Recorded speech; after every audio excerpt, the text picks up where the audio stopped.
All right, this is a review for Isaac Asimov's I, Robot. This was published in 1950, and it's kind of a patched job. Um, there's 9 stories in here, and they were originally published separately as short stories. I think in, like magazines and stuff. Like weird, I don't think it was Weird Tales, but like Amazing Stories or whatever publications were out there that these were printed in. And then Asimov took these 9 stories, kind of retooled them a little bit, and patched them together into a novel. Very similar to what Ray Bradbury did with The Martian Chronicles. In fact, The Martian Chronicles was published the same year as I, Robot.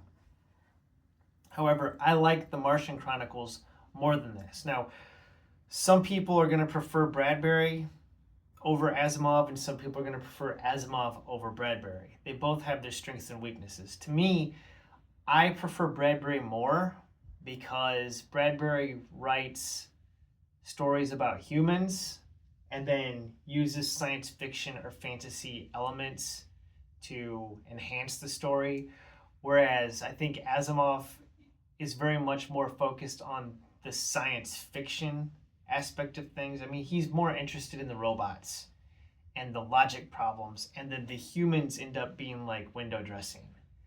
So this book, boy, it's a mixed bag for me. I don't know. Some of it was incredibly boring. Some of the stories I liked. So out of the 9 stories, the ones that I really liked were the first one, which was Robbie. And then I liked the one that was titled Liar.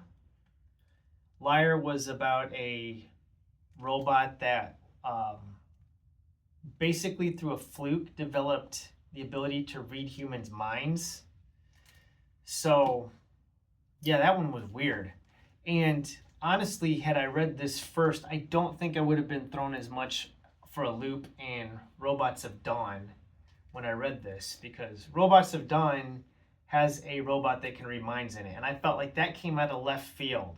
Well, obviously, Asimov had already set that up in his universe that could happen, and since I hadn't read I, Robot, it seemed like it just came out of nowhere. Which it kind of did in the story. I mean, there wasn't any foreshadowing in that. But I had read these first. Okay, so the robot detective novels. So Caves of Steel and Naked Sun, I did reviews for these. I did a review for this. And if I was going to rank these in order of enjoyment, I would say Caves of Steel and Naked Sun are pretty much neck and neck. I really enjoyed these a lot. I recommend reading these because I think that they're so different, okay, from like this even. These are just better than this, in my opinion, because the characters are more fleshed out. Elijah Bailey, Detective Elijah Bailey, and his android or robot partner, R. Daniel Olival, appear in all 3 of these books, although I didn't like this one, okay? But these 2, I think, are just really great science fiction stories. This, I would rank right after those, and then this would be dead last. So, yeah, that's how I'd rank them. This kind of sets up the world that these books take place in. So it gives kind of like the background. The framing device for this is a character named Susan Calvin, who works for US Robotics. And she basically tells 9 stories to this reporter about these various problems with the 3 laws of robotics, kind of like the early days of robots. So Susan Calvin was born in 1982, all right? Which, again, this book was published in 1950. So that was the future. And the 3 laws of robotics, I've talked about these in other videos. Law number 1 is that a robot cannot harm a human or through inaction allow a human to come to harm. Law number 2 is that a robot must follow the orders of a human unless it conflicts with law number 1. And then law number 3 is essentially self-preservation. I'm paraphrasing this, by the way. That a robot must protect its existence unless it conflicts with law 1 or 2. So there you go. Those are basically the 3 laws. So you can see like how these laws could conflict with each other, and that's basically what this book is about, is logic problems with the robots, with the programming, and them acting up or not following the programming or problems with it. And it's I mean, some of the stories are more interesting than others, like I said. There's a couple of other characters that show up in some of these stories. One of them is named Donovan, and I can't remember the other character's name, but they're like these 2 robot programmers, or these 2 robot guys that basically troubleshoot. I guess they're like robot engineers. I guess is how I would describe them. They show up in several of these stories. So it's Gregory Powell, and the other guy's name is Mike Donovan. So they show up in a couple of the stories, but honestly, they're like cardboard cutouts. I mean, they don't really have any character depth. They're just there to monologue and, basically discuss the logic problems with the robots. The real star of the show here is the robots. That's what Asimov is interested in. So the characters are really flat.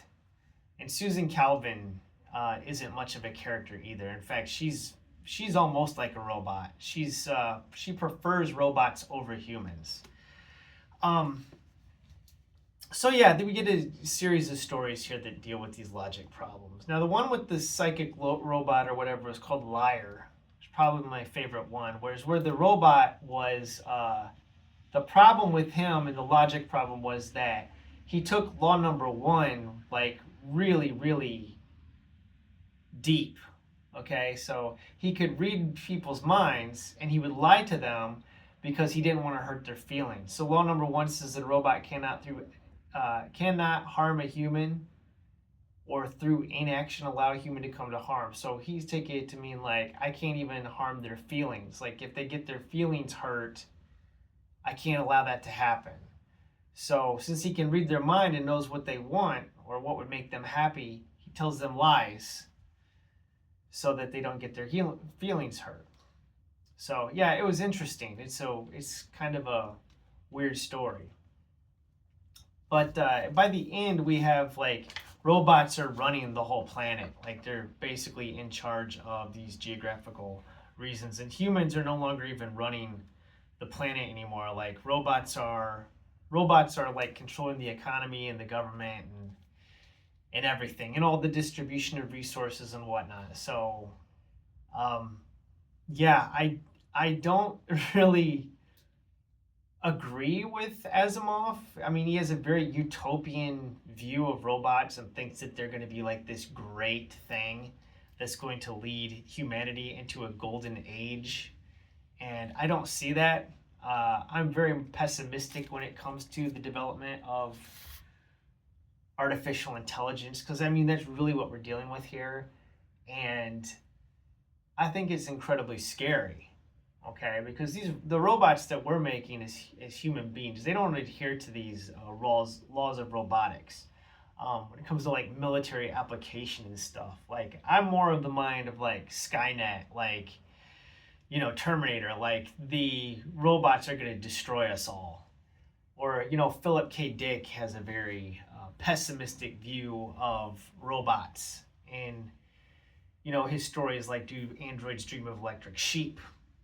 Or what's that other story? Second Variety was about killer robots. So yeah, I don't know. I mean, you get the flip sides. And in Bradbury, I think in Asimov, I prefer Ray Bradbury over Asimov, but I do like both of them.